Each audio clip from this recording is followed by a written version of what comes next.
Assalamualaikum dan salam Sarawakku sayang, bersama saya Mariam Zanaria Ibrahim. Fokus utama, sebanyak 12,000 kotak sumbangsih raya akan diagihkan kepada anggota pasukan keselamatan dan penguatkuasaan yang bertugas menjelang Hari Raya Aidilfitri nanti. Menteri Pembangunan Wanita, Kanak-kanak dan Kesejahteraan Komuniti Sarawak, Datuk Seri Fatimah Abdullah berkata, penyediaan kotak sumbangsih raya meningkat pada tahun ini berbanding 11,500 kotak pada tahun lepas. Menurutnya, Premier Sarawak Datuk Patinggi Tan Sri Dr. Abang Abdul Rahman Zuhari Tun Datuk Bompeng akan menyampaikan sumbangan tersebut secara simbolik kepada pengarah setiap agensi terbabit pada 14 April depan.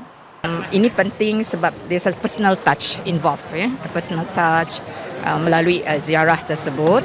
Bukan setakat menyampai saja, kita juga dapat mengeratkan silaturahim. Dan kami tahu bahawa untuk kementerian kami, kerjasama yang strategik ini, kerjasama bersama dengan rakan-rakan strategik kami ini sangat penting dalam memastikan bahawa di dalam sesebuah komuniti kita itu ada wujudnya keamanan, ketenteraman, kesejahteraan. Dan selain daripada itu, mereka juga adalah rakan strategik kami dalam menangani isu-isu sosial di dalam masyarakat kita.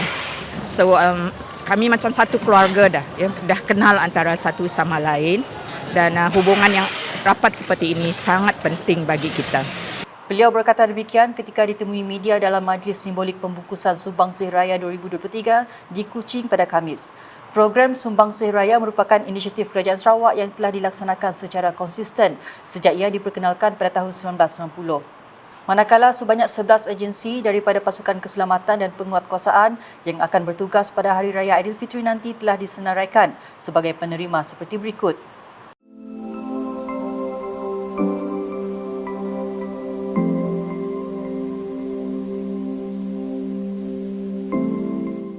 Paparan seterusnya, tanggungjawab berkaitan pengurusan alam sekitar kini diserahkan kembali kepada Kerajaan Sarawak. Menurut Timbalan Menteri di Jabatan Premier Sarawak, Undang-Undang Perjanjian Malaysia 1963 MA63 dan Hubungan Negeri Persekutuan Datuk Sharifah Hasidah Said Aman Ghazali, langkah tersebut dilakukan selaras dengan perbincangan penurunan kuasa di bawah MA63 yang diadakan bersama Kerajaan Persekutuan. As far as MA63 is concerned, environment matters has been devolved to the state.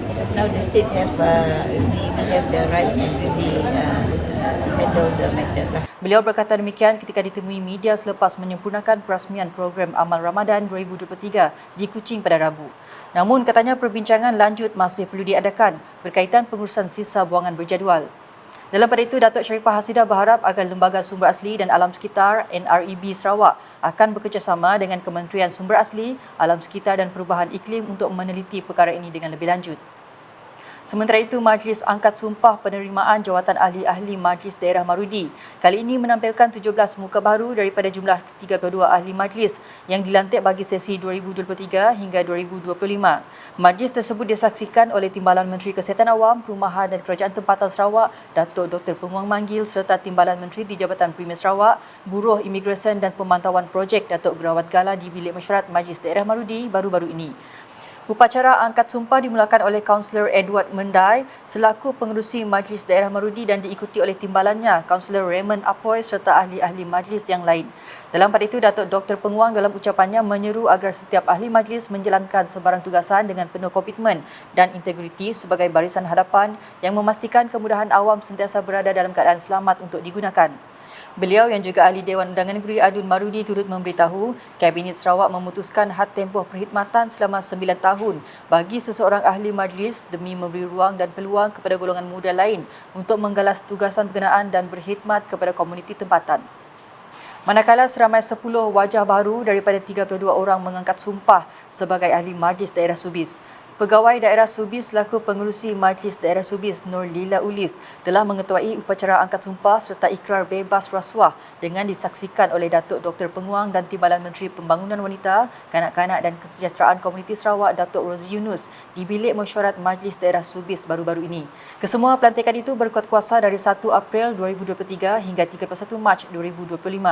Sehubungan itu, Datuk Dr. Penguang dalam ucapannya menyeru agar setiap ahli majlis menerapkan nilai integriti dan bebas dari unsur-unsur jenayah seperti rasuah pada setiap masa. Terdahulu, Nurlina menegaskan semua ahli majlis perlu menjalin kerjasama bukan sahaja dengan pihak pengurusan dan warga kerja pihak berkuasa tempatan PBT, malahan juga harus mempunyai hubungan yang baik dengan jabatan dan agensi kerajaan di daerah subis agar pelbagai urusan dapat dipermudahkan demi kepentingan rakyat. Katanya ahli-ahli majlis juga perlu meningkatkan pengetahuan berkaitan peraturan dan sistem perundangan PBT yang akan memberi panduan tentang tindakan yang harus dilaksanakan dalam menjalankan tugas serta memastikan maklumat tepat dan lengkap dapat disalurkan kepada masyarakat bagi meningkatkan pemahaman dan mengelakkan berlakunya salah tanggapan terhadap PBT. Berita seterusnya, Bazar Ramadan Kota Sentosa di Batu Tujuh Kuching menjadi tempat tumpuan pengunjung untuk menikmati berbagai jenis juadah dan kuih-muih tradisional yang dijual sempena bulan puasa. Bazar itu memiliki 70 gerai yang beroperasi sepanjang bulan Ramadan tahun ini. Aidun Kota Sentosa, Wilfred Yap Yausin, tidak melepaskan peluang memanfaatkan bulan mulia ini dengan mengagihkan sumbangan kurma kepada semua peniaga di bazar tersebut pada Rabu. Wilfred bersama pengerusi Majlis Perbandaran Padawan MPP Kaunselor Tan Kai serta jemputan lain juga telah mengunjungi setiap gerai dan mengambil maklum masalah yang dihadapi para peniaga.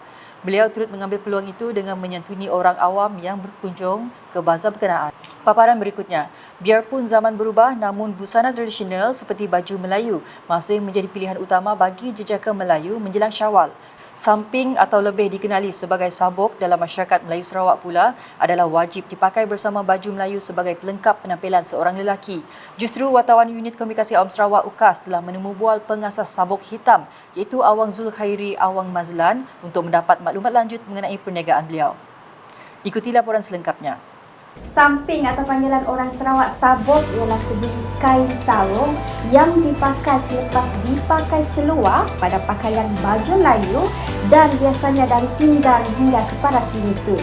Ia biasanya dibuat daripada fabrik songket dan gaya pemakaian sabuk berlainan mengikut daerah. Tidak lengkap penggayaan baju Melayu andai tidak memakai sekali kain sabuk, songkok dan butang baju Melayu pada hari raya. Paling ketara menggamit perhatian tentunya pemakaian sabuk yang mampu menceritakan pesona dalam pengkayaan diri. Cara pemakaian kain sabuk pada zaman dahulu berperanan menunjukkan perbezaan darjat seseorang dalam masyarakat. Ketika itu hanya kerabat diraja saja yang boleh memakai kain samping atau sabuk di luar berbanding golongan masyarakat biasa. Bagaimanapun, kini semua orang bebas memilih cara memakai kain samping atau sabuk mengikut cita rasa masing-masing. Pengasas sabuk hitam Awang Zulkhairi Awang Mazlan telah menjalankan perniagaan yang bermula pada awal tahun ini yang menginspirasikan perniagaannya dari kerjaya beliau sendiri sebagai seorang juru gaya pengantin lelaki. Katanya tercetusnya idea itu apabila beliau sendiri sangat meminati kerjaya yang beliau ceburi sekarang ini. Okay, untuk bisnes sabuk hitam tu bermulanya awal tahun tu tadi, and then until now lah baru start. Okay, untuk sabuk tu sebenarnya kami menginspirasikan kerjaya kami kini tu, kerjaya tetap kami kini tu is room styling, tata rias untuk pengantin lelaki, dan kami ngatur sabuk sidak pengantin-pengantin untuk nampak kemas. So tercetusnya idea, why not aku jual produk berasaskan kerjaya yang kami ada kini tu. Tambah Awang Zulkhairi yang mesra disapa Kerry, pada tahun pertama perniagaannya, pengeluaran sabuk hitam beliau diambil dari negeri pengeluaran samping Malaysia iaitu di Kelantan.